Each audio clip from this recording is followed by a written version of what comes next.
Hoje eu vou falar de uma característica que é comum a líderes fascistas ou proto-fascistas, que é o cinismo. Claro, o cinismo que eu falo não é o cinismo da corrente filosófica criada por Antístenes na Grécia Antiga. Isso é outra coisa. É o cinismo como vulgarmente nós entendemos o sentido da palavra, que quer dizer falta de escrúpulos, e não só falta de escrúpulos, como a falta de escrúpulos usada abertamente como bandeira política, que é o caso de todos os líderes fascistas da história, inclusive o nosso protofascista nativo, o Bolsonaro. Né?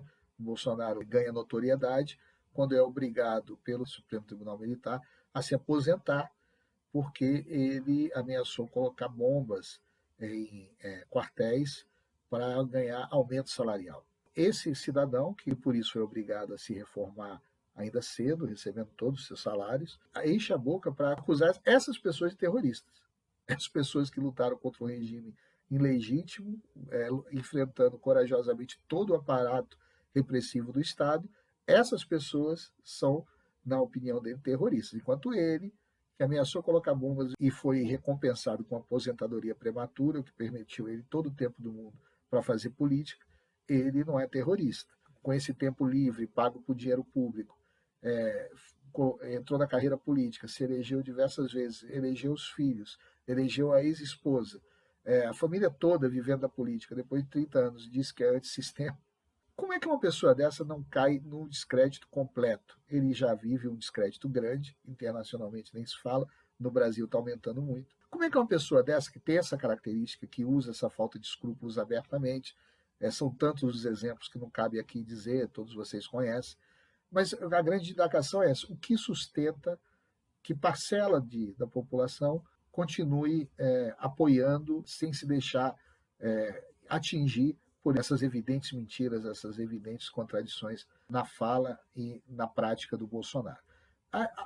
Uma explicação bem sólida que encontra apoio na história é a máquina de propaganda. Se a gente for ver, por exemplo, o mais notório líder fascista da história, Adolf Hitler ele tinha essa prática do Bolsonaro. Ele mentia abertamente.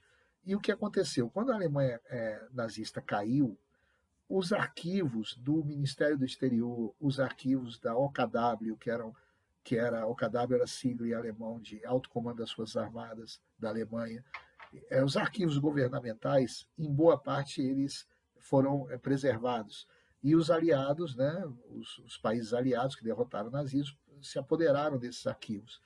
E lá nos arquivos tem as notas taquigráficas das reuniões com Hitler, as diretivas que o Hitler emanava, que mostrava o seguinte: enquanto Hitler fazia ardentes discursos pela paz mundial, que a Alemanha já tinha sofrido muito com a guerra, que não interessava à Alemanha outra guerra mundial. Esses discursos comoveram parte da opinião pública mundial.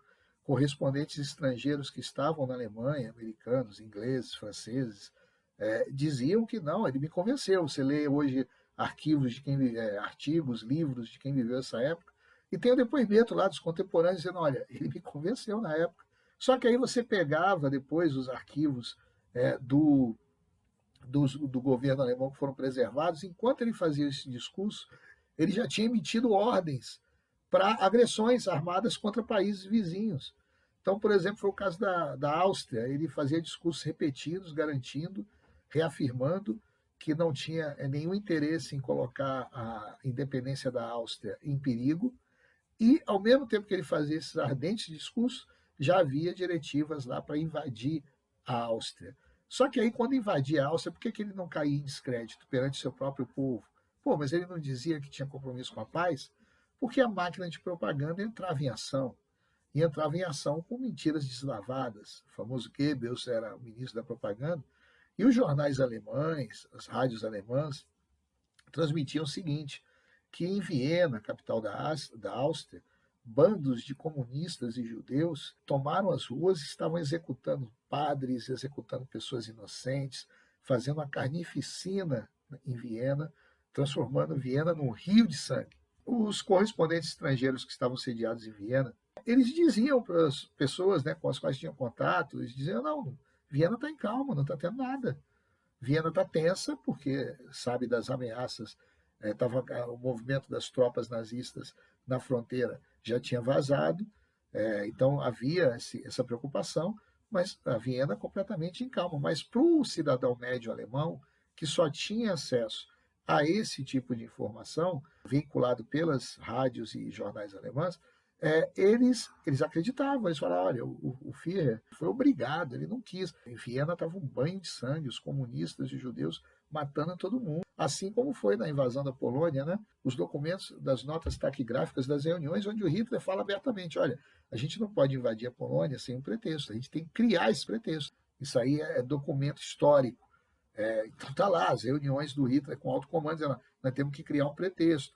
Aí pegaram, colocaram prisioneiros dos campos de concentração com uniformes alemães, colocaram esses prisioneiros numa rádio alemã que ficava na fronteira com a Polônia, pegaram membros das SS, da Schutzstaffel, que era as famosas SS, colocaram com uniforme polonês e simularam um ataque onde esses falsos poloneses, que na verdade eram alemães, mataram os prisioneiros de campos de concentração e exibiram para a Alemanha, dizendo, olha, a Polônia atacou a estação de rádio alemã na fronteira.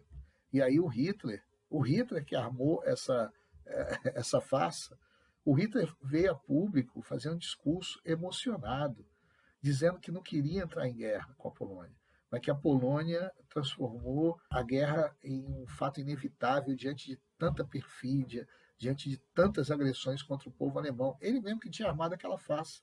E o povo alemão, sem ter nenhum tipo de alternativa em termos de comunicação, acreditava, a massa do povo acreditava, né? O bolsonarismo, guardado as devidas proporções, porque você tem alternativa hoje, mas o bolsonarismo, o que restou dele em termos de fidelidade ao Bolsonaro, ele se fecha no mundo, onde só circulam naquele mundo aquelas informações. E quando chegam para eles informações diferentes daquelas, são informações do inimigo. Então são mentiras.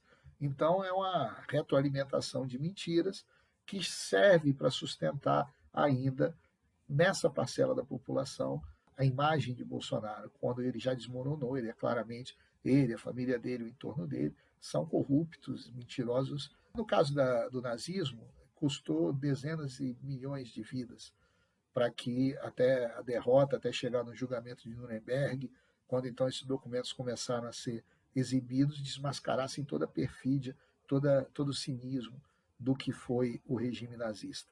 Aqui no Brasil já custou centenas de milhares de vidas, as mentiras bolsonaristas, as mentiras protofascistas do Bolsonaro, e vão custar mais vidas. A gente está pagando diariamente um preço em vidas. No entanto, eu acredito, tenho convicção que mais cedo do que tarde nós não vamos precisar esperar tanto como esperamos na época da guerra, nem vamos pagar um preço tão alto, embora o preço que a gente já esteja pagando seja bem alto, mas nós vamos precisar esperar pagar muito mais preço do que isso. Eu creio que estou muito otimista, creio que mais cedo do que tarde essas mentiras deslavadas, elas já estão vindo à tona. A máquina de propaganda bolsonarista está enfrentando cada vez mais uma máquina a favor da verdade, colocando claramente em público as contradições e as mentiras do clã Bolsonaro e do seu entorno corrupto e criminoso, e eles pagarão por seus crimes mais cedo do que pensam. E isso depende também da mobilização de cada um de nós. Eu até proponho que a próxima mobilização do dia 24 tenha essa consigna, que é: se você vai, Bolsonaro cai. Eu acho que é por aí. Se você vai, o Bolsonaro cai. Vamos derrotar o nazismo tupiniquim, o protofascismo tupiniquim, com as armas da verdade e da justiça. Um abraço a todos, até mais.